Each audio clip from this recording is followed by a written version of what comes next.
Hi guys, Kaiser here, and welcome to an Age of Empires 3 Definitive Edition update.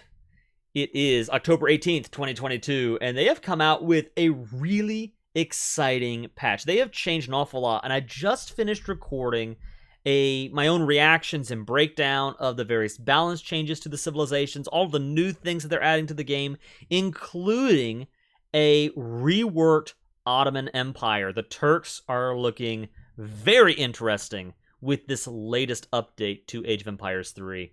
So watch the video, take a look at the timestamps that I've added to the video, and you can check out what interests you the most, including the Ottoman rework. Some really, really exciting things. They have introduced a really big update to the game. But what I wanted to do is highlight a couple of things before we get into the minutia of the balance changes. So if you like the video, by the way, like it, comment on it, subscribe to the channel. Take a look at those balance changes. But I also wanted to highlight an article first that came with the update, and that is cosmetic packs have been introduced into the game. Here's the article. Age fans, as we inch closer to our 25th anniversary, we have another special content announcement to celebrate. On October 18th, Age of Empires 3 DE fans will have the opportunity to access new and unique cosmetic packs to enhance the in-game experience. These packs will cover previously released and brand new heroes from across all of the civilizations in the game. Check out how to gain these new rewards below. So, we've got a couple of new explorers that are available. You've got Lizzie, who is Elizabeth Ramsey from the campaign. She's available for the English for free, and I believe it doesn't say how you get her, and maybe you just quote-unquote buy her for free, and that's it. I believe she was originally available as an event option, but now you can get access to her for free with the Hero Cosmetic Pack. You also have access as a Japanese player for 99 cents to transform your hero, the explorer, into the kunoichi, the female samurai. Trained in the martial arts of ninjutsu, this warrior can infiltrate enemy bases and is capable of defeating the most stalwart foes with her superior skills and training. That's available for 99 cents, and then below that they have the Hero Cosmetic Pack Volume 1. So for $4.99 base price, you get access to 25 different heroes. I'm assuming it's one or two heroes for each different civilization in the game, if I'm understanding that right. I can't make out what all of the different heroes are. Maybe I can go in-game and figure that out. If I can, I'll leave a comment in the video on what the different units are, or at least that they are there. But I wanted to highlight this first because this is actually very exciting. It's more, at least in my opinion. Now, some might look at this and say, wow, they're monetizing Age of Empires, and that's a bad thing, right? But in my opinion, it's a very good thing because it does provide an opportunity for them to invest further into the game, for players of the game to find new ways to support the game and keep development going. I think that this right here is one of the reasons why the patch that we're about to review is so substantial. And they're wanting to put really good effort and really good spotlight into AoE3 DE. It's very exciting. I like it. In my opinion, I like it.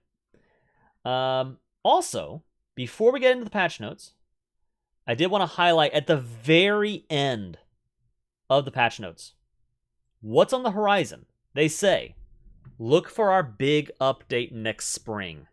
This is a single line, but I think that there is so much meaning wrapped up in this one line. As huge as this patch is, apparently it pales in comparison to whatever's coming next spring, which I imagine to be another very big expansion for Age of Empires 3 DE. And it mirrors, I have pulled up right here, the old roadmap for Age of Empires 2 DE, right? We're right here in the middle of this fall period. It's, of course, Age of Empires' birthday. That's what we're looking at right now in Age of Empires 3. I imagine AoE2 DE also has something that's going to be revealed soon. We'll see. I wonder if maybe it's more than just a couple profile pictures. Maybe not. We'll see. But Either way, in 2023 in Age of Empires 2, they are hinting that we're going to get another expansion pack on the scale of Dynasties of India. And now in this Age of Empires 3 patch note, I read this as suggesting something similar. Now, I don't want to read too much into it, but I think that when you're looking at a patch this big, and then they're saying, keep your eyes on the horizon for something big, maybe even bigger, if I read between the lines that far, then perhaps we're looking at something rivaling Knights of the Mediterranean, or perhaps even bigger, coming for AoE3 DE. That's my suspicion, but we'll see. Anyway, with that in mind, I'm going to cut over to my reaction to the civilization balances and the things that have been added into this patch. It's a really big one. I hope you enjoy it. First, they got a build spotlight. They're highlighting this Age-Anniversary event. It's pretty neat. I'm glad that they're giving events and different things into the game. There's some profile pictures that are, pretty cool. Maybe you want to grab those. Not the biggest thing in the world, in my opinion, so I'll just move on. You can check right here what the different days are, the different events, and what you can unlock. It's pretty neat. But, alright, we're moving on from that. New cards and units. Celebrating the 25th anniversary of Age of Empires, we wanted to give each Age of Empires 3 civilization some much-needed attention, as some of them still have been missing out so far. To make up for your time of waiting, we are delivering gifts to many civilizations in the form of new cards and units. Here's a small selection of 5 new exciting cards. I love this. I was looking forward to this. Whenever the what was it, Knights of the Mediterranean expansion first dropped, and I saw the minor civilizations that were added into the game, the different royal houses, I thought, oh man, they've got to somehow bring in and incorporate these new units and new technologies into their respective base game civs, and that's what they're doing here. So check this out. First, we got the French Royal Army. Enables your Musketeers and Halberdiers to benefit from combat promotions to receive extra hit points and damage for each defeated enemy military unit. In other words, some of the royal units that were introduced with the Knights of the Mediterranean gained that ability where with every unit, one of your units killed, they gained experience, which gave them a little bit of a stat boost. So if you had an army that did a lot of killing and survived, well, then it would just grow stronger and stronger and stronger. They've brought that now into the French army with this card, and that's really neat. It gives the French a unique spin that I think is a lot of fun. I love that mechanic. If I grew up playing alongside Age of Empires, I grew up playing Command and Conquer, where that was a mechanic, and seeing that brought into AoE3 and now brought into the French army, that's just a really neat thing. I think it gives the French a unique spin that's pretty cool. This one, I love this. Prince Electors. This is an Age 1 card for the Germans. You may now choose a German royal house as an ally that will allow you to recruit and upgrade their units at the royal embassy. You pick one ally, either Hanover, Habsburg, Oldenburg, Wettin, or Wittelsbach, one of those 5 royal houses, and you get access to their unit at the royal embassy. So you always have a native alliance option, a German native alliance option, no matter what map you're on. I love it. What a great, great card. And I was hoping they'd do something. I think they could do even more. And we'll actually see more that they do. But I love this card. Fantastic. Mughal Elephant Armors. Age 4 for the Indians. Siege Elephants gain range resistance. Flail Elephants, siege resistance. Mahout Lancer, melee resistance. Howdah, melee. So basically just making their elephants that much stronger. Very neat. This one, I don't know what this means. 47 Ronin, Age 4 card for the Japanese. All of your villagers and shrines turn into masterless samurai guardians. Castles are replaced by Woku Ronins. Wonders and town centers are replaced by Ronin mercenaries. The card costs 1,000 food, 1,000 wood, and 1,000 coin. Masterless samurai guardians will assume a default formation. So, Masterless Samurai Guardians, I don't know, is that a unit under your control? Or is that actually referring to a neutral map unit like a Treasure Guardian? When I hear a Samurai Guardian, that's what I think of as a Treasure Guardian. So I would assume you're giving up so much. They'd have to be units under your control, but perhaps not. And then the other thing I have is, what do you mean shrines turn into units? Your wonders and town centers turn into Ronin mercenaries? Are you actually losing these buildings and it becomes a unit for you? I guess that makes sense with the whole theme of the Ronin and the masterless samurai. But that, I don't know if that's in the game anywhere where a building becomes a unit. So very interesting. Very interesting. Sovnya, Russians, age 3. Notably increases the melee damage of all cavalry archers, streltsy, and halberdiers. Cav archers inflict area damage in melee. So, I don't know that you would ever want to go cavalry archer, like, melee, but it does make them much more effective in melee. So, I guess it would be just harder to counter the strelet, the cav archer, the halberdier with melee units. So, pretty neat stuff. New maps. I will skip most of these. You've got Black Forest, Forest Nothing, Lost, Survival. So, Survival and Lost. Let me click them real quick.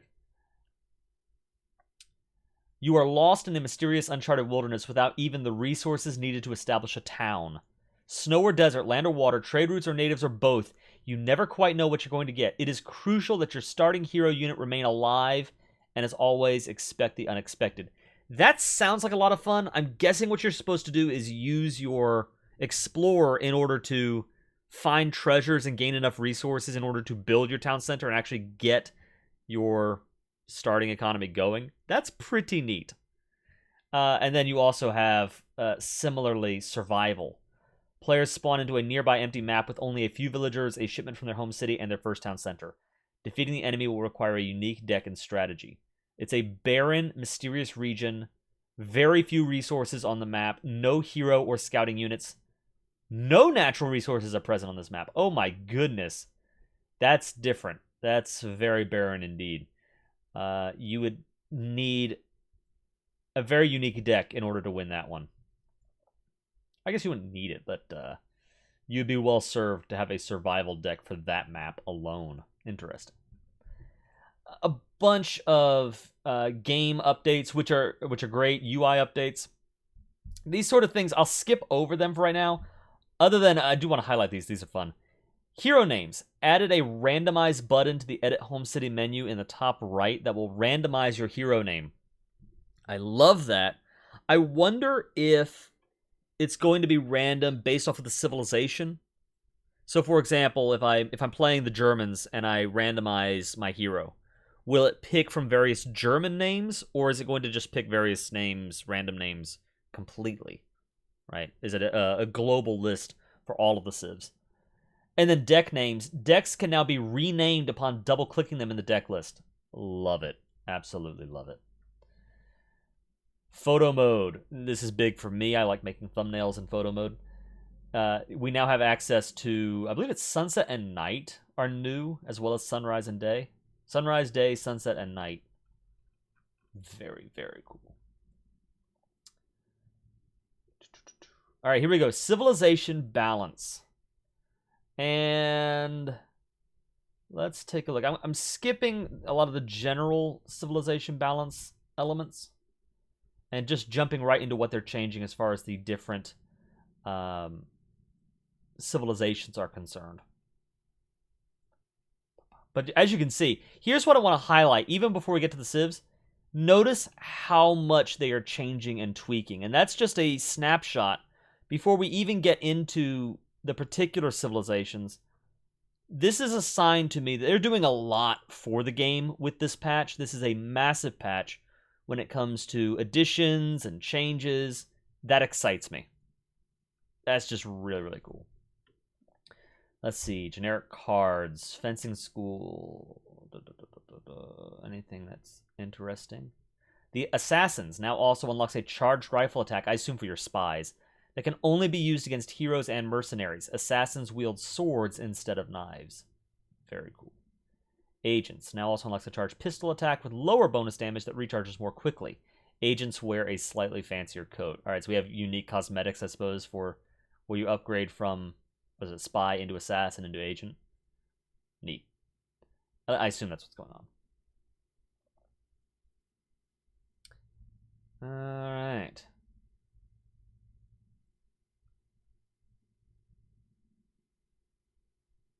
All right, here we go. Aztec.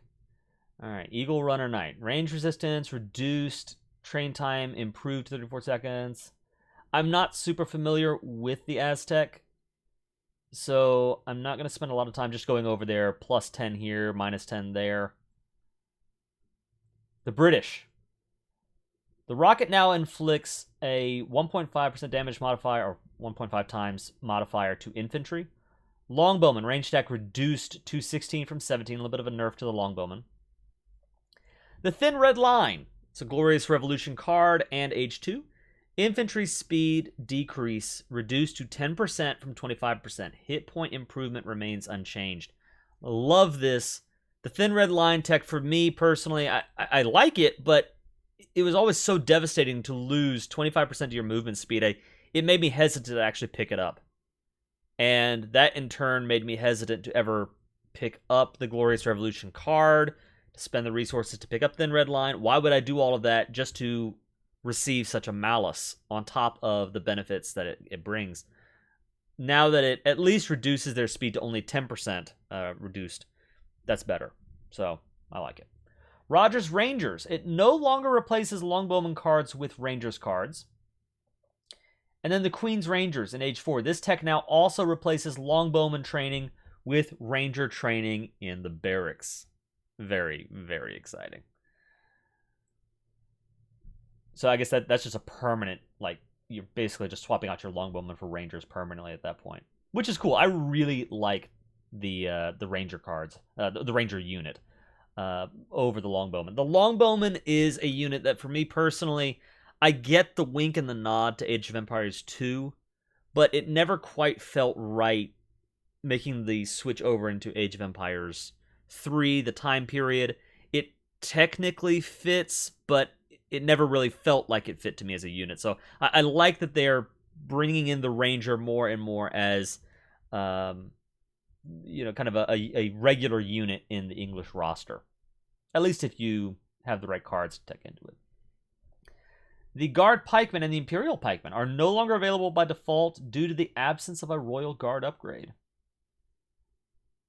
Okay, we get Drummers with the Black Duke. I do really enjoy how you see here Cherokee allies are replaced with Hanover allies. The Cherokee allies card replaced with Akan allies. The Barbary Corsairs now replaced with Giant Grenadiers. They get a new card. 4 Hanover allies added to home city, sends 4 drummers, cost 500 coin. And the mercenary cards adds 9 Irish Brigadiers and 6 Hakkapelit to the home city.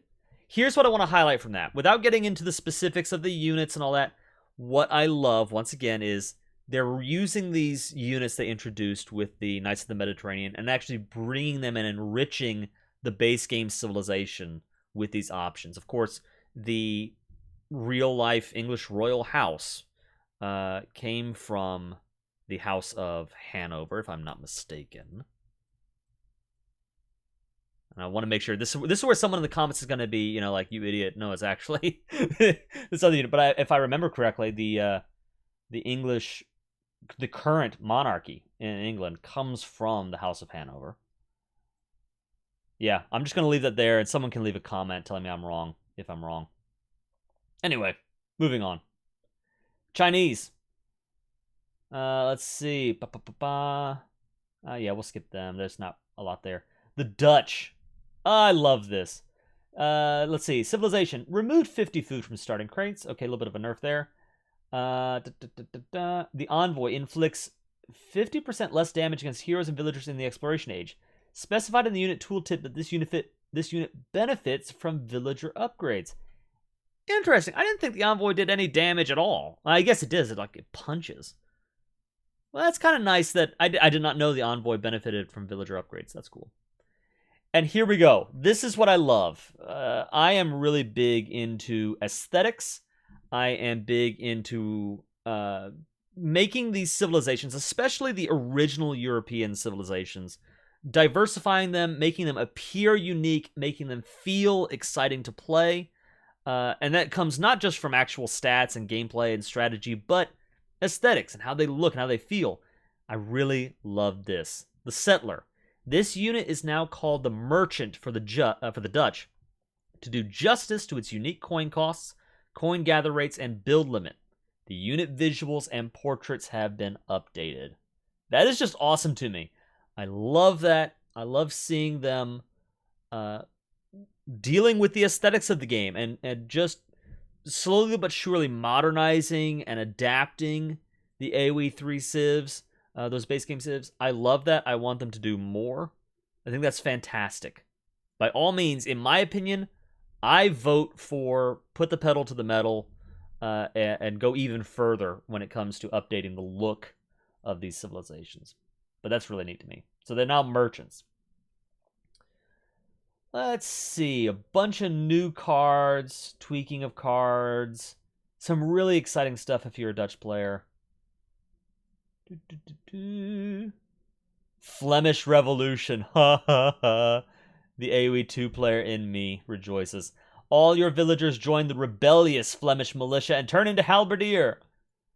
And a new one, the Belgian Revolution. All your halberdier pick up arms and turn into revolutionaries to fight for the Belgian cause. Now, I have to wonder, does that somehow make your civilization Belgium?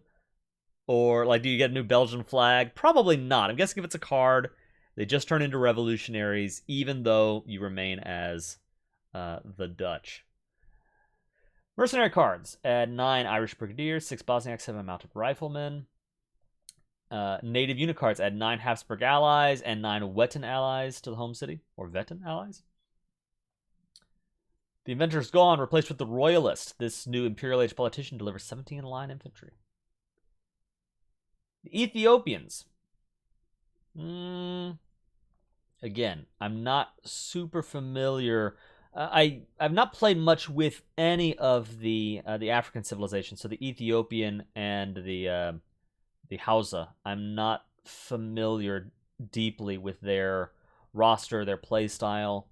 So I can't speak too much of them. But just again, kind of making a note. Look at this. This unit has been reworked into a heavy hand cavalry unit with a charged musket attack. So they're changing at a fundamental level how these different units work. And I have to imagine making the civilizations roster more effective, more exciting. I've noticed with every other unit I've seen so far, they've actually tweaked the aesthetic. So it wouldn't surprise me to see that they actually have changed the look of this unit, which is just neat. Really cool. The French, here we go. Let's see. The Coureur de Bois, training time reduced to 28 from 29 seconds. Code Napoleon reduces the building cost increase to 25%, down from 50%. That's a buff there. So I guess Code Napoleon, for the various benefits it gives you, it increases the building cost, but now it only increases it by 25%. So you're not paying as much for that technology.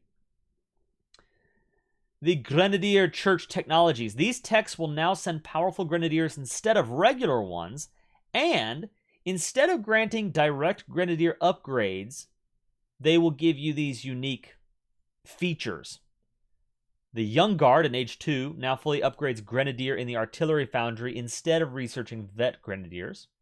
The Middle Guard in Age 3 now researches Incendiary Grenades instead of granting additional hit points and damage. And the Old Guard in Age 4 researches Grenade Launchers instead of Incendiary Grenades and Guard Grenadiers. So that's really neat. I like that. It gives these techs more point rather than saying, well, we'll just unlock the tech for you for free. Now instead, it gives you something you otherwise can't get. I noticed, so the old way with the Old Guard, Incendiary Grenades was unlocked in Age 4. Now with the Middle Guard, you get Incendiary Grenades in Age 3. So I bet you Grenadier for the French are a pretty strong unit now. That's exciting. Thoroughbreds, Age 4, now reduces the cost of all cavalry units in the stable. Previously, only the cuirassiers. So, again, I'm more of an Age of Empires 2 player. I love Age of Empires 3, though. And to me, it makes me smile because, again, we're playing as the French, and I feel like these are the Franks from Age of Empires 2 creeping in a little bit, just making that cavalry dynamic just a little bit stronger as an option for the French players. The Franks seeping in. Grenade launchers removed from the home city in Age 3. Let's take a look. Fencing School. This card now sends 3 Royal Musketeers for the French and is called Royal Fencing School. The French Royal Army enables your Musketeer and Halberdiers to benefit from combat promotions. We've already talked about that one. I really like Fencing School, though, because if I'm understanding right, 3 Royal Musketeers, that is, again, the unique unit from the House of Bourbon that was introduced with the Knights of the Mediterranean. I know I'm a broken record at this point, but I love it. I love that they are bringing those units into their base factions. Like the French now have the Royal Musketeer as an option through their cards. The flavor is delicious. Saint Suisse increases armor and hit points of pikemen, halberdier, and crossbowmen by 10%. Ancien Regime. The House of Bourbon grants access to its royal units, upgrades, and 2 technologies in the Royal Embassy. Bourbon units now cost population slots when acquired from the Royal Embassy or the home city. Yes! I wonder if there's a build limit. Because it normally when you build a native unit, it does not add to your own population count, but it has a separate build limit. But now that you can get them through your own buildings, and they do cost population, I wonder if you can just build as many as you want or what. And that's an Age 1 card. You gotta love it. You have to love it. Let's see. Aerostatic Core. Your explorer gains the ability to use a temporary hot air balloon for reconnaissance. Hot air balloons can be called more often and then can stay longer in the air with the Aerostatic Core. And then the mercenary cards. Irish Brigadier, Giant Grenadier, Armored Pistolier, and Zouave. All right. Added a new Revolutionary France option to the town center. A powerful villager revolution that can be enhanced with additional upgrades and unit cards. Fantastic. It's always been weird that the France that you play in Age of Empires 3 is a royal France for the most part, right? The flag, if I remember correctly, was royal. Certainly, the colonial France was when we're talking about the settling of Louisiana and the Americas, that would have been royal France. But then the figure that you play as is Napoleon, the leaderhead. And so considering revolutions are in the game, you would think for France, a revolutionary France option makes so much sense. Oh, I've got to try that out. That's so great. Fantastic. Let's see. The Royalist delivers 18 Royal Musketeers. The Mercenary Contractor. It enables the tavern to train mounted riflemen and royal horsemen. The Germans. Here we go. Prince Electors. Yes. You get to choose, of course, one of the German royal houses to be an ally. Fantastic. I love it.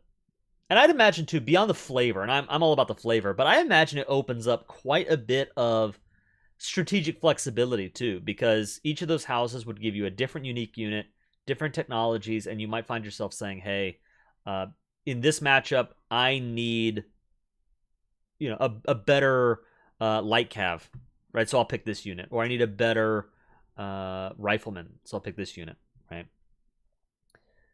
Princely Bavarian Chevalier. I'm sure I'm pronouncing that wrong, but Princely Bavarian Chevalier replaces war wagons in your stable and home city with naturalized Wittelsbach Chevalier called Prinz Chevalier that can be trained and upgraded. +2 Prince Chevalier. Again, absolutely love it. So we get an upgrade, a replacement to the war wagon. I wonder if that's going to be a lateral switch or if the Bavarian Chevy, the Bavarian Chevalier, if it's just a flat-out upgrade to the war wagon. I gotta say, without even having seen the unit, I love the concept of it. I love updating these civilizations. For me, when I talk about loving the aesthetics, one of the things that I like is that these civilizations are starting to feel more like the continental power they are, and less like the I think the original conceit of Age of Empires 3 was that you're building this settlement in the new land in the Americas, and so everything just sort of feels cobbled together. You have wood huts and kind of simplistic, leather clothes and sort of thing. And now we're getting more of a sense of the continental power of France or Germany or Russia that they originally shied away from. And I think it makes the civilizations more exciting to play. I like it. Circle Army. Infinite card that sends different German royal house units each time. So the first time you send it, you get 5 Black Brunswickers. The second time, you get 4 mounted infantry. The third time, 2 Saxon cuirassiers. And every time you send it, it cycles between them. Pretty neat. Yes, the Germans now have their own version of the Rogers Ranger. The crossbowmen are fully replaced with Landwehr at the barracks, home city, and on the map. Landwehr are riflemen that inflict higher base damage at the expense of less bonus damage. Interesting. Now, what I've got to figure out is, do crossbow upgrades affect the Landwehr? That'd be the first thing. And then second, again, let's say I'm building Landwehr or crossbowmen, in order to counter enemy musketeer. And then I make the switch over to Landwehr. Well, have I made a mistake? Am I now doing less damage to musketeer because I'm losing out on that bonus damage? Or maybe is a Landwehr still an improvement? It's just not as, much of an improvement as it otherwise would be, right? I don't know. But either way, an extremely cool unit, a very German unit, way better than just generic crossbowmen. Kaiser seal of approval. Yes. If I get Scharnhorst Reform in Age 3, and then I got this Age 4 card, 20 crossbowmen and 24 crossbowmen in Age 4, do they send Landwehr instead?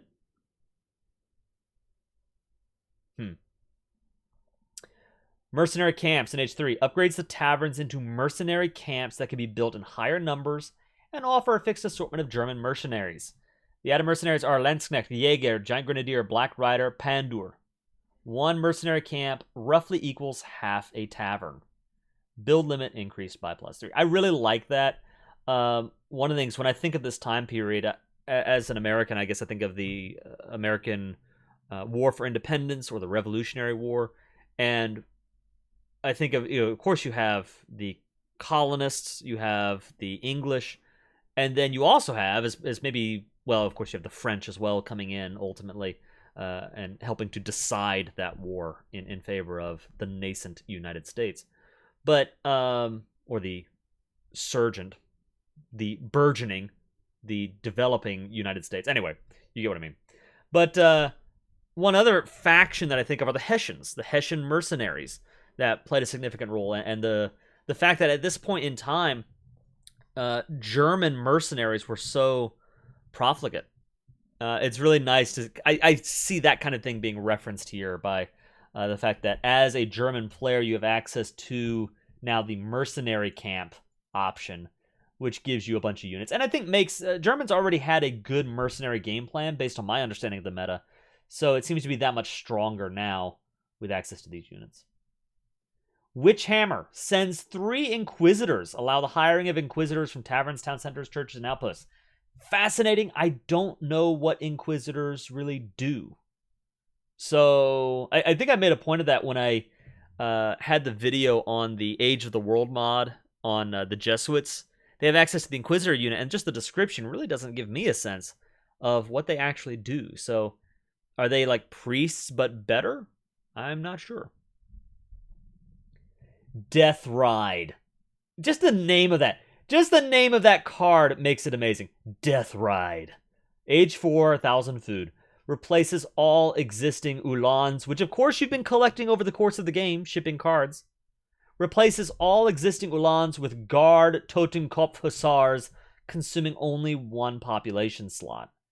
Instead of Uhlans, you receive extra Totenkopf Hussars plus 4 Totenkopf Hussars. All German settlers and settler wagons pick up arms to turn into revolutionaries and guard hussars with the March Revolution. Oh, fantastic. Mediterranean Mercenary Army. The Cree Allies card replaced with the Habsburg Allies card. The mercenary cards have been added. The native unit cards added with the Habsburgs and the Vetten Allies.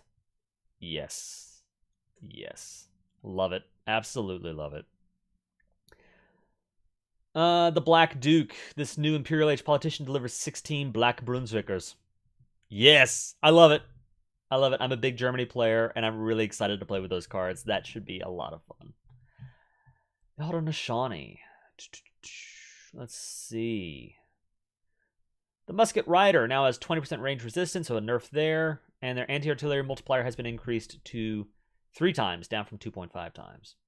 Interesting. So they do more damage to artillery, but less range resistance, so they're more easily countered. Some interesting changes. 20 Renegade Dutch. I like that, yeah.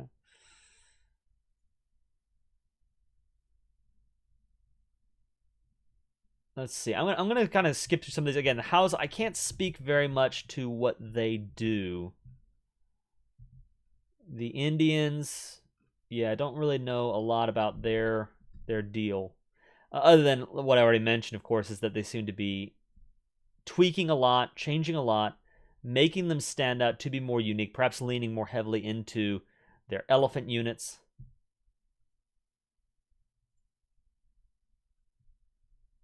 Yeah, improves different resistances of Indian elephant units. Foreign trading companies adds an export trickle and reduces the cost of consular armies, but all Indian units now cost slightly more resources. Oh, that's interesting. This is a card, if you want to lean more heavily into the, called the foreign units, you can pick that up, but it does mean that your Indian units will cost slightly more. Indian gunpowder supplies are cheaper and train faster. Very neat, very neat. The Japanese. Here we go. The Shrine. Gather rates reduced by 5%.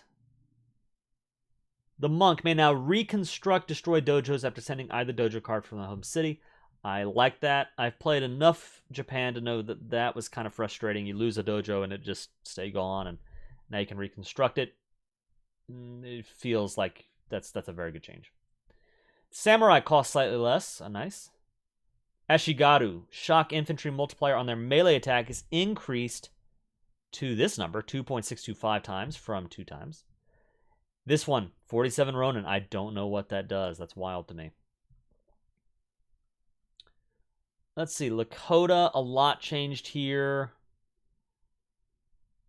North American trade. Reduced the coin trickle whilst gathering from huntables and herdables to 0.15 coins per second. And the coin trickle whilst gathering other resources reduced to 0.015 coin per sec. Does it seem like the Lakota just got nerfed across the board? Right?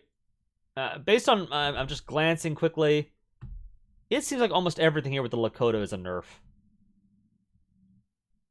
They must have been very strong. The Mexicans. The Chinaco. Melee damage multiplier against cavalry reduced.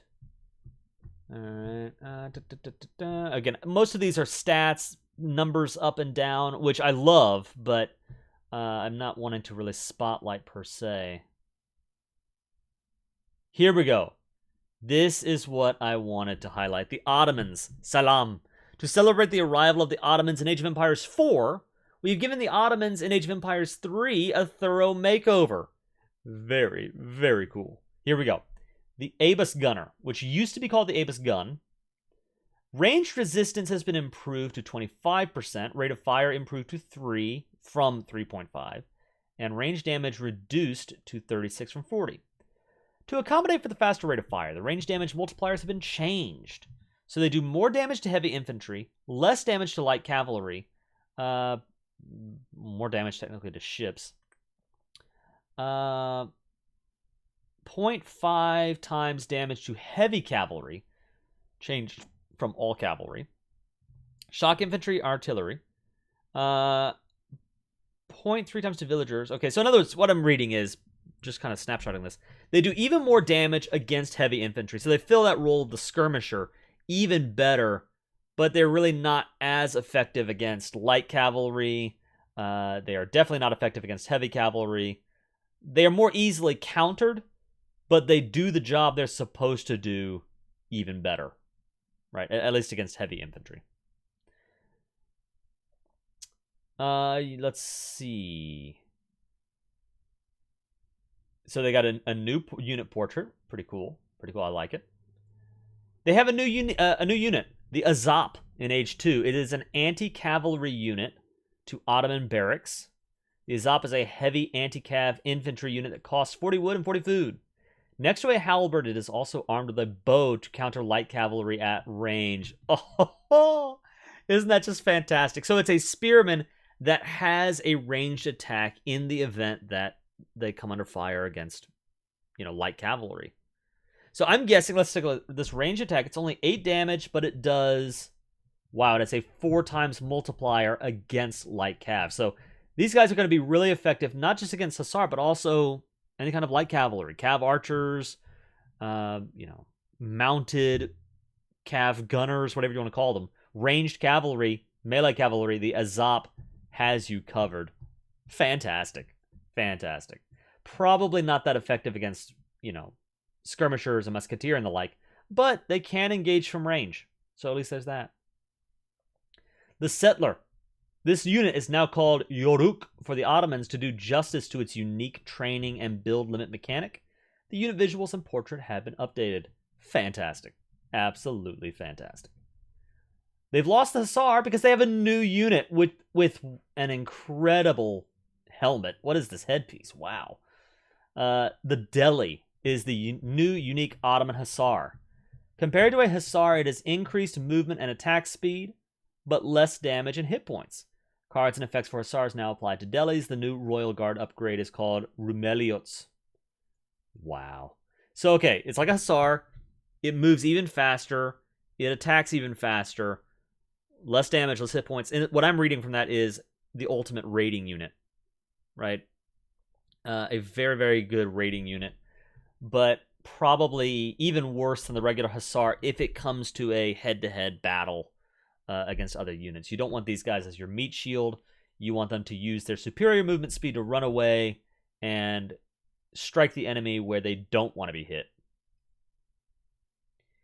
The Humbaraki, if I'm pronouncing that right, is the new unique Ottoman Grenadier. Compared to a Grenadier, it is much more effective against buildings and also artillery, but more vulnerable to infantry and cavalry. So again, there's this theme of this unit being even better at the job it's supposed to do as far as being a siege unit against buildings, but will take even more damage to infantry and cavalry. So I guess if you use the Grenadier as an anti-infantry option, the Humbaraki is not your best choice. Go back up to the Abyss Gunner. But if you need some siege to actually bring buildings down, especially in Age 2, when most civilizations need Age 3 for a good, a good anti-building option, Humbaraki have you covered. The militiaman is removed. They don't have militia anymore. Instead, they have a new, unique Ottoman militia, the Bajibozuk. Again, I'm sure I'm pronouncing that wrong, but it is the new, unique Ottoman militiaman. Compared to ordinary militiamen, the Bashibazuk is better against heavy infantry and mercenaries, but worse against siege troopers. It's slightly faster and loses hit points less quickly, but also has lower hit points and ranged damage. Which I think if you're the kind of player that you want... A lot of times what I see is player A attacks player B. Player B spawns militiamen. Player A runs away and waits for the militiamen to essentially die off, and then come back and attack when the militiamen have no health. Well, the Bashi Bazook means that, they'll be sitting around longer with health, so that might make it more effective in that sort of scenario. But if player A instead decides to just fight, then the Bashi Bazook has fewer hit points and range damage, so it'll be interesting to see how they compare, I guess. It seems to me like the Bashi Bazook is actually not as effective in a straight-up fight. If the militiamen have full health going into battle, it seems like they'll do better than the Bashi Bazook at full health going into battle, but maybe I'm wrong on that. Unless, of course, it's battle against heavy infantry and mercenaries. The Nizam Fusilier, which is a somewhat rare unit that the Ottomans have. You have to card into them.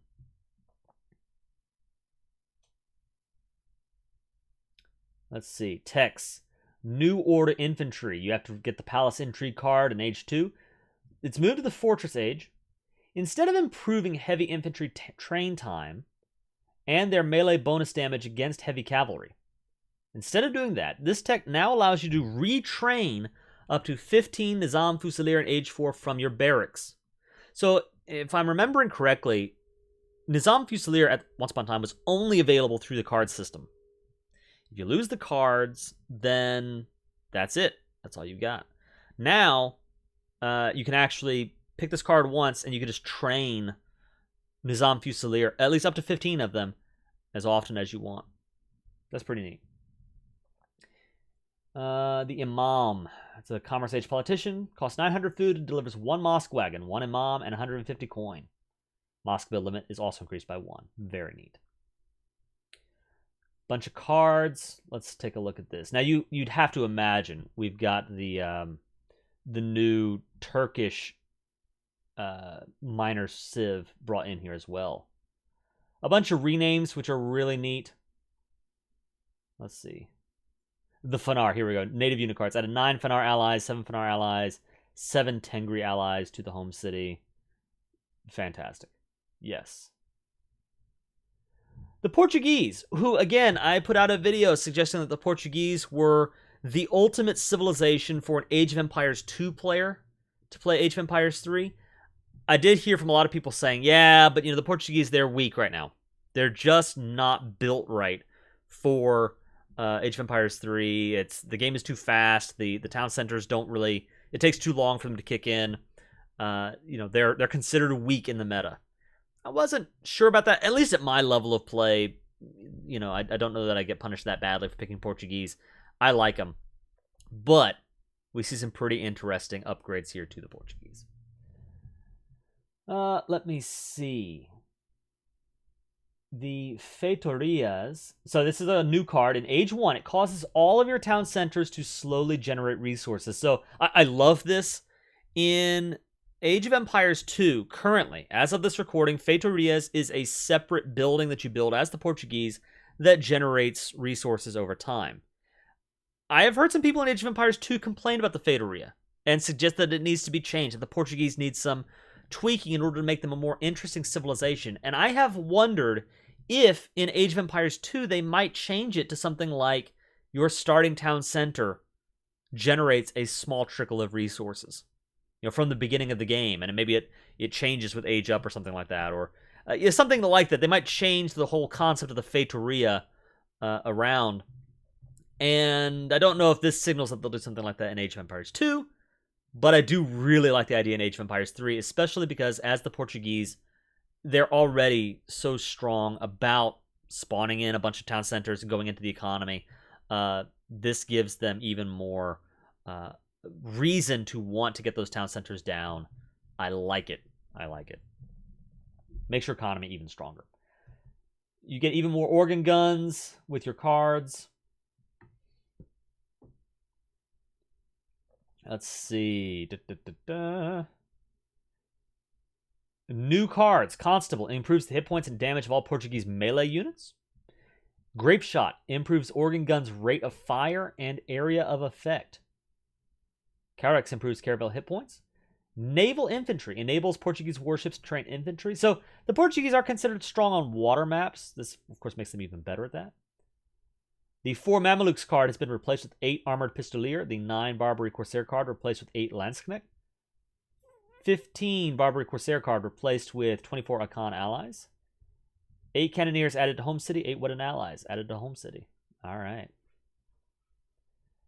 Technologies. The Ordnance Besteiros. This Royal Guard upgrade for crossbowmen is now available by default and no longer needs to be enabled by the Papal Guard politicians. So, if I remember correctly, that is a Portuguese unique unit or Royal Guard upgrade. And now that it's just there by default, that's fantastic. Orananka. I may be pronouncing that wrong. Greatly improves the train time and hit points of crossbowmen and pikemen. Now, again, I've already been on record saying the Portuguese are the Age of Empires 2 civ. Now we have this card that's available, or this technology that is available, that improves the use of crossbowmen and pikemen, units that, of course, are very familiar to us AoE2 players. So I consider them leaning even more heavily into that AoE2 mold. Greatly improves the train time and hit points of these units. Enables Valor promotions for crossbowmen that will improve their HP and attack speed for each defeated enemy military unit. So like the French, they get that veterancy upgrade that's available. The Russians. Settler batch time for their settlers is increased. Westernization. The cost is reduced. Okay. The Royalist now sends 18 Northern Musketeer. The Strelet Horde now also grants Streletsy +2 range icon updated. I love that. The Boyars grants 10% damage and hit points to Strelet, Cossack, and Oprichnik. That's a nerf down from 15%. Let's see. Now increases Musketeer hit points by 25%. Renamed to Pieter's Toy Soldiers. The icon has been updated and card plays a small tune upon arrival. You know what? For that alone, this is a must-have. New Russian meta. I want my small tune to play whenever I send this card. Sovnia. Notably increases the melee damage of all cavalry archers, Streltsy, and halberdiers. Cav archers inflict area damage in melee. All right, we've already mentioned that one. Rename the card to Detonets due to notably different effects compared to other Frontier Defense cards. Icon upgraded.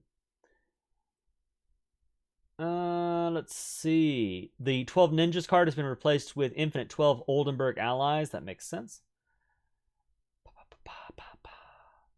New native cards. 11 Vasa allies, 7 Fanar allies to the home city. Makes a lot of sense. The Spanish. Let's see. The shipments. XP cost bonus reduced. Okay. Let's see. Marvelous Year. Villager training speed improvement increased to 33.3% from 27.5%. Economic theory gone. Peninsula Guerrillas. Infantry attack improvement reduced 20% for 25%. Not a whole lot. Let's see. New. You got Pandurs added to the home city. Habsburg allies. Of course, if you're playing the Spanish, yeah, you got to have Habsburg allies.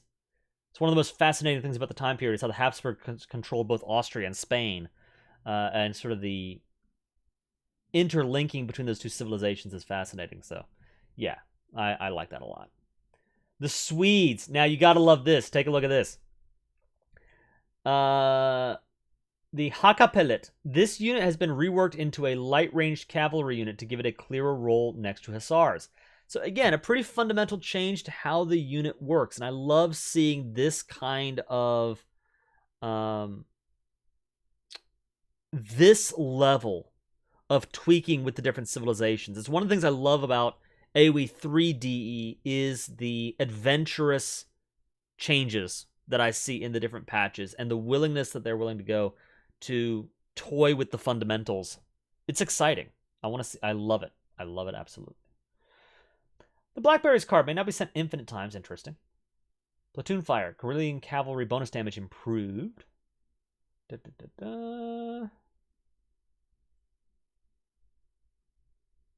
Alright.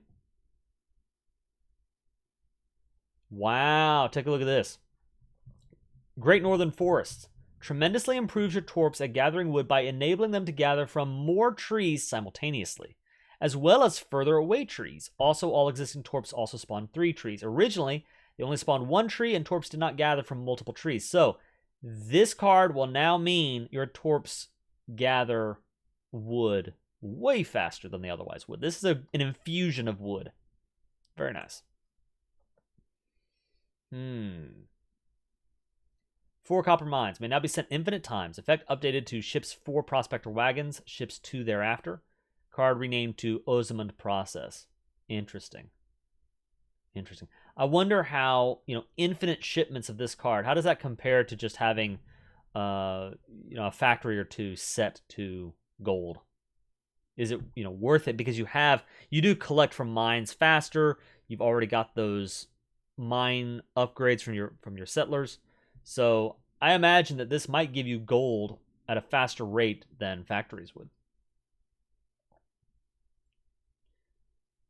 Okay, let's see. New native cards, 11 Vasa allies, of course, 7 Wittelsbach allies, 5 Jagiellon allies, and 7 Wittelsbach allies to the home city.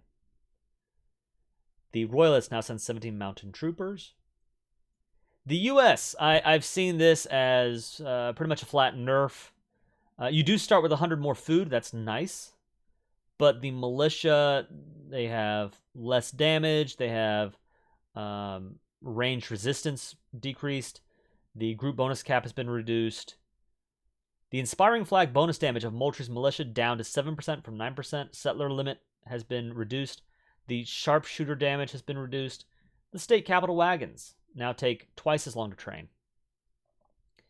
Imperial volunteers tech it's not as good, down to 40% from 50%. So that's all a nerf across the board there. I do like the change to Hamiltonian economics, because it used to be, I love, this is in my deck, but it always felt bad when I was at the market and I would get the technology for faster hunting or whatever, and then forget, oh yeah, I need to send Hamiltonian economics, and I guess I just wasted that food. So now it refunds the cost of any market techs that were researched prior to sending the card. So now I'm not being punished for picking up market technologies before getting the Hamiltonian economics card. I like that. We get a new card, Scottish Immigrants. It ships a Highlander, and you get a Highlander every time you build, or I guess maybe it's at the time you ship the card. Every saloon, meeting house, and trading post you have means you ship another Highlander, which is pretty cool.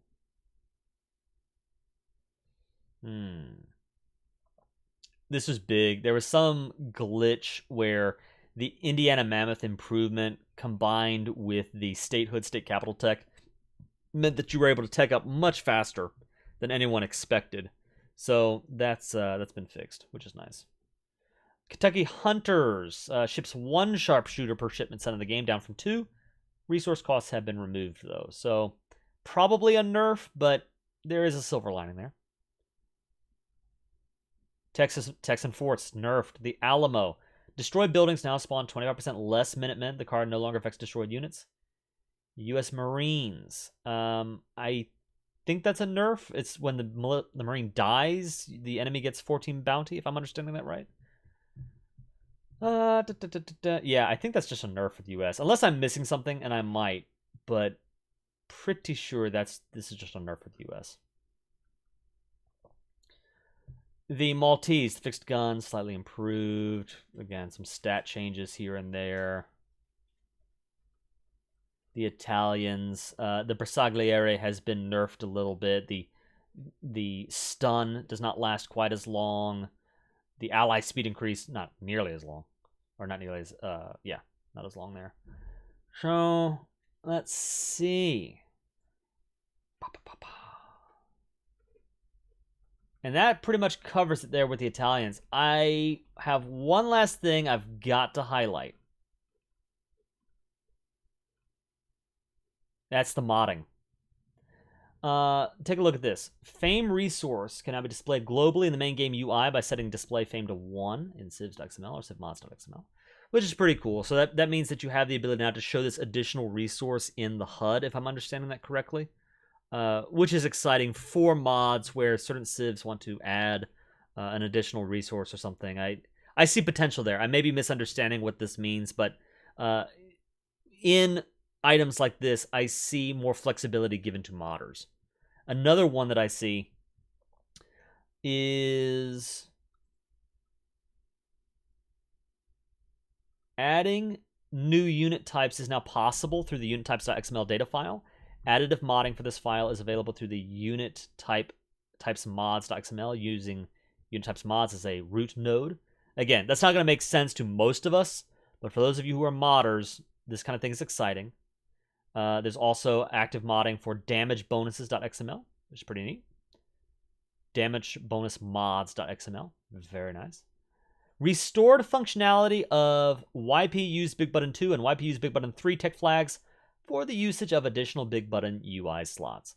Again, I can tell this is the kind of thing that does not matter to 95% of us, but for the modders out there, this sort of flexibility gives you more options to create your custom civilizations, like I've spotlighted on my channel before.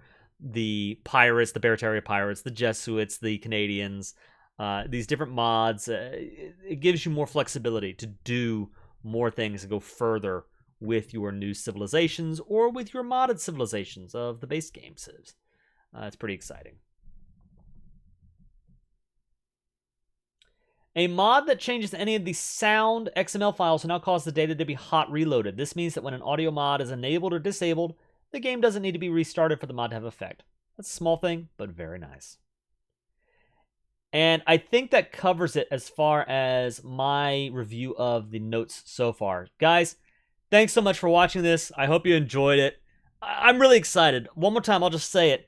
More than any individual change, I just love seeing the degree to which they are changing the game. They are improving it, making the civilizations more unique.